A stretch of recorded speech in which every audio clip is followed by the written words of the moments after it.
was in Ecuador because we're building a task force aerial recovery, and we're going to build a task force.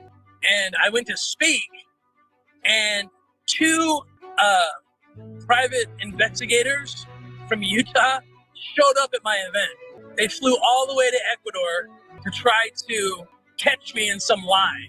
Dude, I'll tell you, you're not recording this live, right? No, I'm recording. I mean, I'm editing later. I'm only saying that because we're still in country.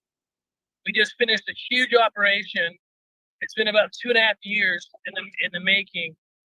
And we're just kind of, we just finished it, been hiding out, and now we're heading home. But first, I want to thank you on your, I don't know if it was one of your last podcasts, for explaining to people, like the Blaze, my good friend Glenn Beck, who clearly wants to be so fair. Okay, I don't know how much he has to do with in the headlines that Tim Ballard's DNA, according to the court document. I just want to make something clear that you made clear before. I could say that you were raping dogs in your backyard, and I could submit to the court, and I could call that a court document.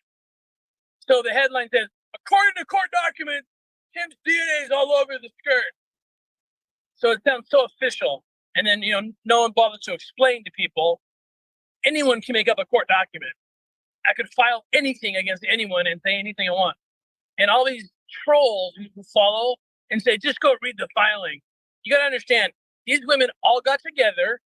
I know this for a fact. And they just repeated each other's lies. So it sounds consistent. But anyway, just because something says court documents means absolutely nothing. DNA, if you understand how we operate, but we can get into that later. Right. But I just want to thank you for absolutely pointing out so many things to people who just don't understand. But this operation, man, was it was probably the most dangerous one, and it has to do with the lawsuit, finding this trafficker. And I used an actress. We used actresses on purpose, and she was phenomenal in the operation. In fact, we have her given the debrief on location. Luckily, somebody filmed it, where she's all excited because we identified the children. Okay, 2.5 years later, she's pounding her fist, saying her name's Sasha. She's revealed her name, so I'll reveal it. She pounds. This has to stop. It was all fake. So I could hold her hand because I want to hold her hand so much because she's so hot. I just can't. I just had to go through this whole thing so I could hold her hand.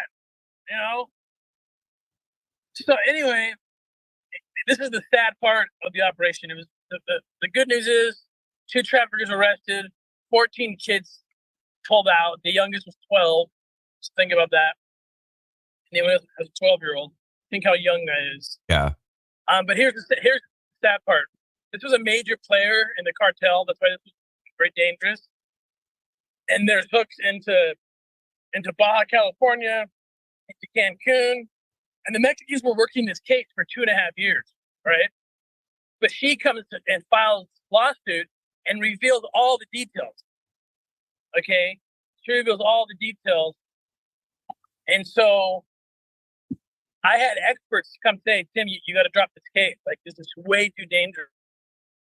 But we had to. We couldn't wait and rescue what probably would have been more like 50 kids if we had been able to finish the operation. But we couldn't because all the details were out. So we had to get in there before the trafficker happened upon, the filing, right?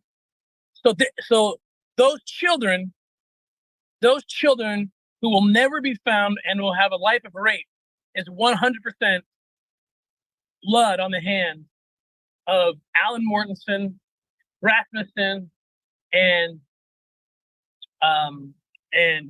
Sasha.